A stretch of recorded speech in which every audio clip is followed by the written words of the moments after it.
Hello everyone, welcome back to the channel. ITR filing की date extend हो गई है और आज है 16 सितंबर। और इस वीडियो में हम एक ऐसी आईटीआर को फाइल करेंगे जिसमें कि बिजनेस की इनकम, शेयर मार्केट और म्यूचुअल फंड के ट्रांजैक्शंस, जिसमें कि डेब्ट और इक्विटी दोनों को हम कंसीडर कर रहे हैं, और डिविडेंड और सेविंग बैंक की इंटरेस्ट। और एक ऐसा बिजनेस जिसमें कि बुक्स ऑफ अकाउंट्स कोई भी मेंटेन नहीं होता, इसलिए नॉन ऑडिट केस की कैटेगरी में आता है। तो आईटीआर फाइल करने से पहले आपको पोर्टल पे कुछ डॉक्यूमेंट्स अपना चेक कर लेना है, जैसे कि एआईएस, टीआईएस और +26 एएस। और इसके बाद जो शेयर और म्यूचुअल फंड्स में जो आपने ट्रांजेक्शन्स किए हुए फाइनेंशियल ईयर 24-25 में, ब्रोकर्स के प्लेटफॉर्म से आपको टैक्स पैनल डाउनलोड करना है। तो यहाँ पे आप एआईएस टीआईएस को जब ओपन करते हो तो यहाँ पे आपकी इनकम जो रिपोर्टेड होती है उसको आपको अपनी आईटीआर में लेना होता है, जैसे डिविडेंड की इनकम, सेविंग बैंक की interest, sale of securities and mutual funds के केस में आपको कैपिटल गेन की इनकम चाहिए, short term capital gain, long term capital gain कितना हो रखा है। इसके अलावा जीएसटी का जो टर्नओवर होता है दोस्तों, जो कि आप जीएसटी पोर्टल पे रिपोर्ट करते हो जीएसटी रिटर्न्स फाइल करके, वो टर्नओवर आपकी यदि यहाँ पे रिफ्लेक्ट कर रही है तो आपको अपनी आईटीआर में बिजनेस हेड में इसे रिपोर्ट करना जरूरी है। और जीएसटी परचेस को आपको यहाँ पे नहीं कुछ करना है, और इसके बाद purchase of securities and mutual funds में भी कुछ आपको नहीं करना। इसके बाद आपको अपनी 26 एएस ओपन करनी है, और यहाँ पे जिस भी इनकम पे टीडीएस कटा है वो इनकम आपको अपने आईटीआर में लेनी है। तो यहाँ पे एक बार इसको ओपन करके आप चेक कर लीजिए कितना अमाउंट आपको पे किया गया है, कितना टीडीएस डिडक्ट हुआ, उस पर कितना टीडीएस डिपोजिट किया। शेयर मार्केट और म्यूचुअल फंड्स में जो आपने ट्रांजेक्शन की हुई है, ब्रोकर्स के प्लेटफॉर्म से आपको टैक्स पैनल स्टेटमेंट डाउनलोड करना है, जिसमें कि आपकी शॉर्ट टर्म और लॉन्ग टर्म कैपिटल गेन सब कुछ ये प्लेटफॉर्म ही कैलकुलेट करके आपको दे देता है। तो फॉर एग्जांपल आपने ग्रो के प्लेटफॉर्म से यदि कोई ट्रांजैक्शंस की हुई है तो आपको लॉगिन करने के बाद यहाँ पे रिपोर्ट वाले सेक्शंस में आना है, और आपको यहाँ पे टैक्स वाले सेक्शन में जाना है। यहाँ पे ईएलएसएस म्यूचुअल फंड में आपने कोई ट्रांजेक्शंस किया तो यहाँ से उसकी रिपोर्ट ले सकते हैं। म्यूचुअल फंड्स की कैपिटल गेन्स की, स्टॉक्स की capital gains, future and options की, ठीक है। तो आप यहाँ से अपनी रिपोर्ट्स को डाउनलोड कर लीजिए। तो फॉर एग्जांपल यहाँ कैपिटल गेन के लिए आपको करना है तो यहाँ पे आपको फाइनेंशियल ईयर सेलेक्ट करना है 24-25, देन आपको इसको डाउनलोड कर लेना है। वैसे जीरोधा के प्लेटफॉर्म पे भी कोई ट्रांजेक्शन यदि हो रखी है तो आपको उस जीरोधा कंसोल में आना है, और यहाँ पे आपको रिपोर्ट वाले सेक्शन में जहाँ टैक्स पीएनएल स्टेटमेंट पे आपको क्लिक करना है। यहाँ पे फाइनेंशियल ईयर सेलेक्ट करनी है आपको 24-25, and from Q1 to Q4 आपको सेलेक्ट करना है, देन आपको इस पे क्लिक करना है, यहाँ पे डाउनलोड कर लेना है आपको टैक्स पैनल स्टेटमेंट। तो आपने जितने भी प्लेटफॉर्म से ट्रांजैक्शंस की हुई है उसकी रिपोर्ट डाउनलोड करने के बाद आपको एक फ्रेश अपनी एक्सेल शीट प्रिपेयर कर लेनी है, जिसमें कि आप सभी ब्रोकर्स के ट्रांजैक्शंस को एक ही जगह आप कंसोलिडेट कर लीजिए, जिससे कि आपको कैलकुलेशन करने में ईजी रहे। तो यहाँ पर जैसे मैंने आपको बताया था कि कुछ ट्रांजैक्शंस ऐसे हैं जो कि म्यूचुअल फंड में डेप्ट की कैटेगरी के हैं, तो यहाँ पे कुछ लिक्विड फंड्स हैं जो कि सेल किए गए हैं, इसको आईटीआर में आपको कैसे रिपोर्ट करना है, और इसके बाद शेयर्स को कैसे रिपोर्ट करना है। यहाँ पे जो डेप्ट के ट्रांजेक्शन्स हैं उसको आपको सेपरेट रखना है, और जो इक्विटी के ट्रांजेक्शन्स है उसको सेपरेट रखना है। तो यहाँ पे जो शेयर की सेल अमाउंट है वो सिर्फ सिंगल अमाउंट है, तो यहाँ पर हमने कर लिया। और इसके बाद जो डेप्ट वाला है ये पूरा टोटल करने के बाद यहाँ पे सेल अमाउंट निकल गई। टोटल यहाँ पे सेल वैल्यू जो आ रही है ये आपकी टीआईएस से मैच करनी चाहिए। तो यहाँ पे 24018 है, और स्टेटमेंट के अकॉर्डिंग भी 24018 आ रहा है। कभी कभी ये डेटा मिसमैच भी हो सकता है, तो आपके केस में जो बुक्स ऑफ अकाउंट्स, मतलब ये जो रिपोर्ट जनरेट की गई, इसमें यदि सही फिगर है तो आपको इसके अकॉर्डिंग ही रिपोर्टिंग करनी है। उसी तरीके से जो टोटल परचेस है वो भी आपको कर लेना है, डेप्ट का अलग और इक्विटी का अलग। और यहाँ पे जो नेचर है वो शॉर्ट टर्म है, ठीक है। तो यहाँ पे आपने आईएस टीआईएस सब कुछ चेक कर लिया। तो इस केस में कौन सा आईटीआर फॉर्म एप्लीकेबल होगा, यहाँ पे बिजनेस की भी इनकम है और साथ में शेयर और म्यूचुअल फंड्स की कैपिटल गेन भी है। तो इस केस में हम फाइल करेंगे आईटीआर 3। तो आईटीआर फाइल करने के लिए आपको पोर्टल पे लॉगिन करना है। यहाँ पे ई फाइल सेक्शन में आना है, income tax return, file income tax return पे आपको क्लिक करना है। असेसमेंट ईयर आपको एज यूजुअल 25-26 सेलेक्ट करना, ऑनलाइन मोड सेलेक्ट करना है, एंड देन आपको कंटिन्यू बटन पे क्लिक करना है। यहाँ पे स्टार्ट न्यू फाइलिंग पे आपको क्लिक करना है, और यहाँ पे आपको इंडिविजुअल सेलेक्ट करना, देन कंटिन्यू बटन पे क्लिक करना, और यहाँ पर आपको आईटीआर फॉर्म सेलेक्ट करना है। तो हम आईटीआर 3 फाइल कर रहे हैं, प्रोसीड विद आईटीआर 3 पे आपको क्लिक करना, ओके पे आपको क्लिक करना है, एंड देन आपको लेट्स गेट स्टार्टेड पे क्लिक करना है। और यहाँ पे आपको taxable income is more than basic exemption limit या फिर कोई अदर केस होगा तो आप अदर्स पे भी सेलेक्ट कर सकते हैं और यहाँ पे आपको कंटिन्यू बटन पे क्लिक करना है। यहाँ पे आपको शेड्यूल सेलेक्ट करना है। तो देखिए पार्ट ए शेड्यूल्स तो जनरली मैंडेटरी होता है। देन इनकम शेड्यूल्स में आपको आना है।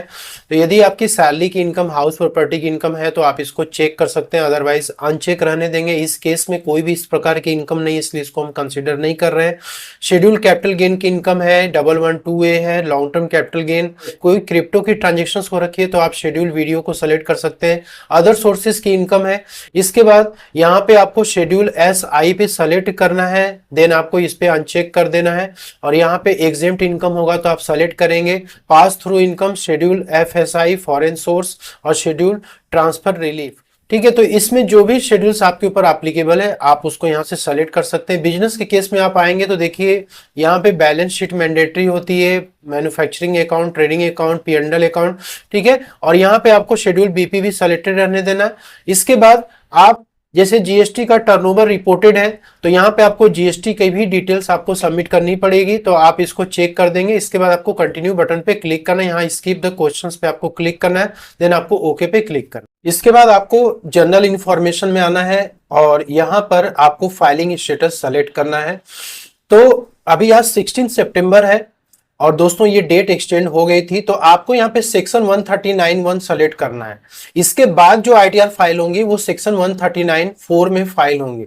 ठीक है, तो आज के लिए सिर्फ 139(1) एप्लीकेबल होगा, तो यहाँ पे आपको 31 जुलाई एक्सटेंडेड सेलेक्ट करना है। इस ITR को हम न्यू टैक्स रेजिम में फाइल कर रहे हैं, तो इसलिए यहाँ पे आंसर सेट ए पे सेलेक्ट करेंगे आप और इसके बाद यहाँ पे आपको नो पे सेलेक्ट करना है एंड देन आपको अगेन यहाँ पे नो पे सेलेक्ट करना है और यहाँ पे आपको रेजिडेंशियल स्टेटस सेलेक्ट करना है। तो रेजिडेंट पे सेलेक्ट करके 182 डेज आप सेलेक्ट करेंगे।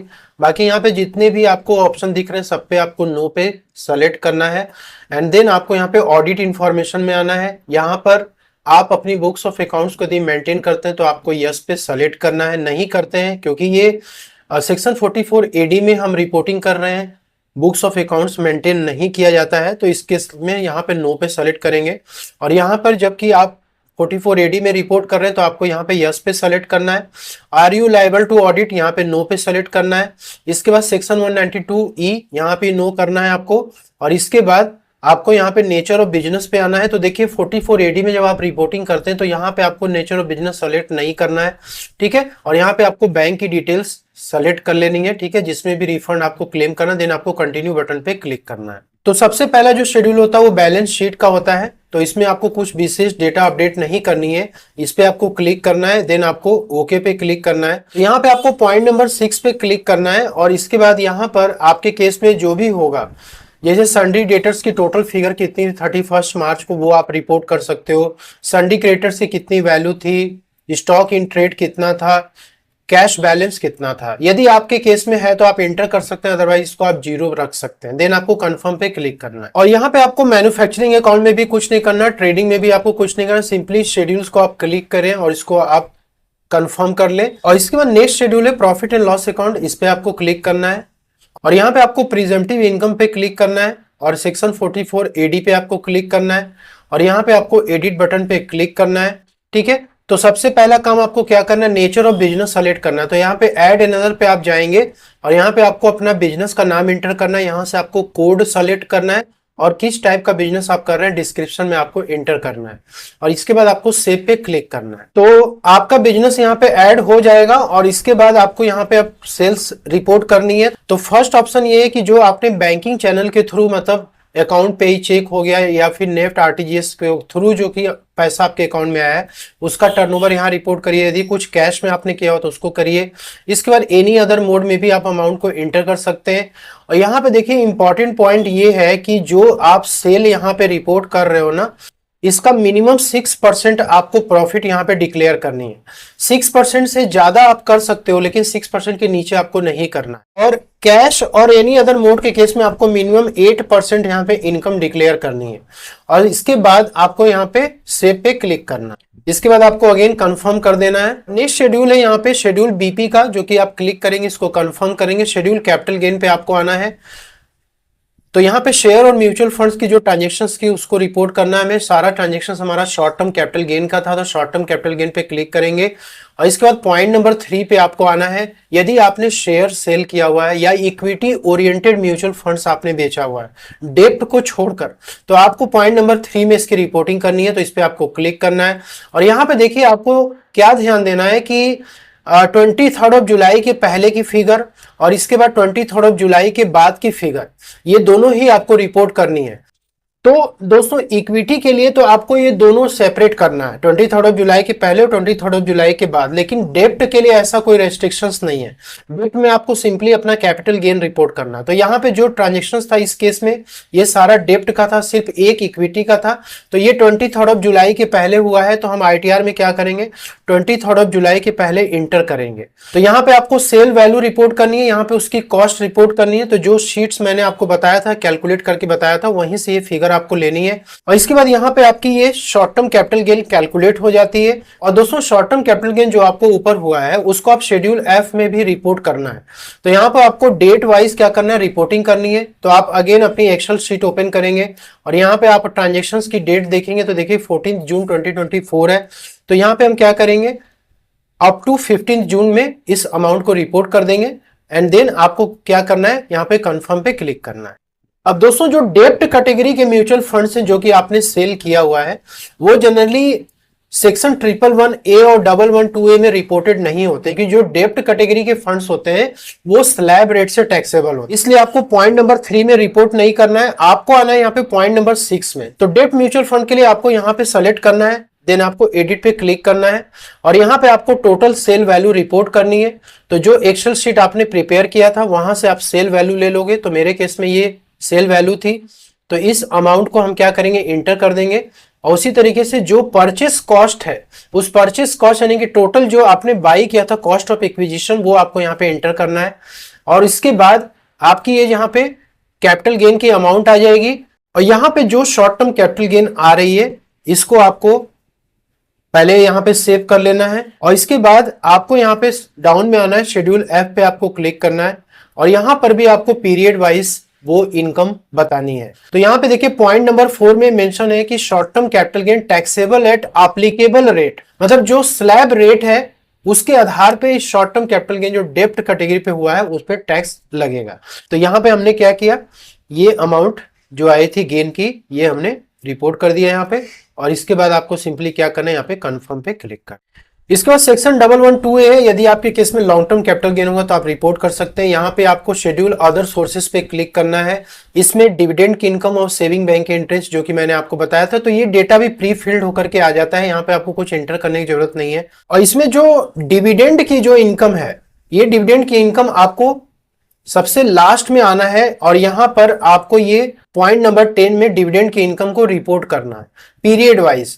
तो यहां पे आप देख सकते हो dividend income refer to in serial number 1A, तो ये आपको पीरियड वाइज रिपोर्टिंग करनी है एंड देन आपको यहां पर कंफर्म पे क्लिक करना है। अदर सोर्सेस के बाद schedule CYLA, schedule BFLA, schedule carry forward losses, schedule AMTC, ये सब जस्ट आपको क्लिक करना है, इसको कंफर्म करते जाना है।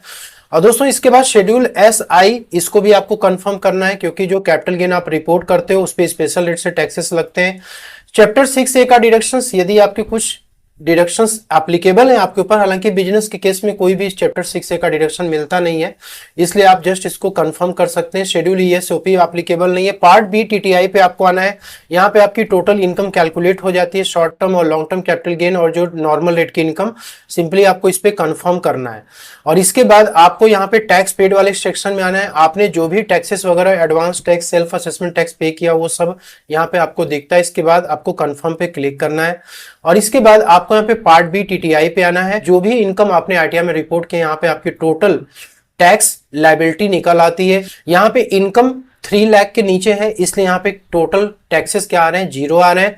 यहाँ पे आपको सिंपली कंफर्म पे क्लिक करना है एंड देन आपको यहाँ पे प्रोसीड टू वेरिफिकेशन पे क्लिक करना है। इसके बाद आपको इस बॉक्स को चेक करने के बाद यहाँ पे आपको प्लेस एंटर करना है और इसके बाद आपको प्रोसीड टू वैलिडेशन पे क्लिक करना है और यहाँ पे वैलिडेशन सक्सेसफुल हो गया है और इसके बाद आपको प्रीव्यू पे क्लिक करना है और इसके बाद आपको अगेन प्रोसीड टू वैलिडेशन पे क्लिक करना है। तो यहाँ पे देखिए अपलोड लेवल वैलिडेशन आ रहा है, आज 16 सितंबर है तो हो सकता है कि यहाँ पे देर करे, तो आपको सिंपली क्या करना है, डाउनलोड जेएसएन पे आपको क्लिक करना है। यहाँ पे आपको ई फाइल सेक्शन में आना है, फाइल इनकम टैक्स रिटर्न पे आपको क्लिक करना है। यहाँ पे आपको असेसमेंट ईयर सेलेक्ट करना है, यहाँ पे आपको ऑफलाइन सेलेक्ट करना है और इसके बाद आपको रिटर्न फाइलिंग टाइप में 139(1) सेलेक्ट करना है। देन आपको यहाँ पे नो पे क्लिक करना है और आईटीआर टाइप यहाँ पे आपको 3 सेलेक्ट करना है। देन आपको कंटिन्यू बटन पे क्लिक करना है। जो जेसन फाइल अभी आपने डाउनलोड की थी उसको आपको यहाँ पे अटैच करना है, ठीक है, जहां भी आपने रखा होगा, ठीक है, इसको आप अटैच कर दीजिए, ठीक है। तो यहाँ पे आपकी वैलिडेशन सक्सेसफुल हो चुकी है। इसके बाद आपको प्रोसीड टू वेरिफिकेशन पे क्लिक करना है और यहां पर आप चाहें तो आईटीआर को तुरंत ई वेरीफाई कर सकते हैं इस पे क्लिक करके, और आप चाहे तो इसको ई वेरीफाई लेटर पे भी क्लिक कर सकते हैं। तो अभी इंस्टेंट ई वेरिफिकेशन करने में आधार में ओटीपी जनरेट करने में प्रॉब्लम हो रही है, तो अभी इस आईटीआर को हम अभी सबमिट करेंगे, बाद में इसको ई वेरीफाई करेंगे क्योंकि आधार ओटीपी जनरेट जल्दी नहीं हो पा रही है। आप भी कर सकते हो, कंटिन्यू बटन पे आपको क्लिक करना है, देन आपको रिटर्न सबमिट कर देना है। तो यहां पे रिटर्न सबमिट हो चुकी है और इसके बाद आपको ई फाइल सेक्शन में आना है और यहां पर आपको इनकम टैक्स रिटर्न ई वेरीफाई रिटर्न्स पे आपको क्लिक करना है और इसके बाद ये जो आपकी आईटीआर है यहां पे आ जाएगी। इसके बाद आपको ई वेरीफाई पे क्लिक करना है और आधार ओटीपी पे क्लिक करके अपनी आईटीआर को सबमिट करनी है। तो आप 30 डेज के अंदर इसको आप कभी भी ई वेरीफाई कर सकते हैं, कोई दिक्कत नहीं है। यदि आपका आधार ओटीपी जनरेट हो पा रहा है, आपके लोकेशन में नेटवर्क सही चल रही है, तो आप तुरंत ई वेरीफाई कर लीजिए, अदरवाइज इसको बाद में भी आप कर सकते हैं।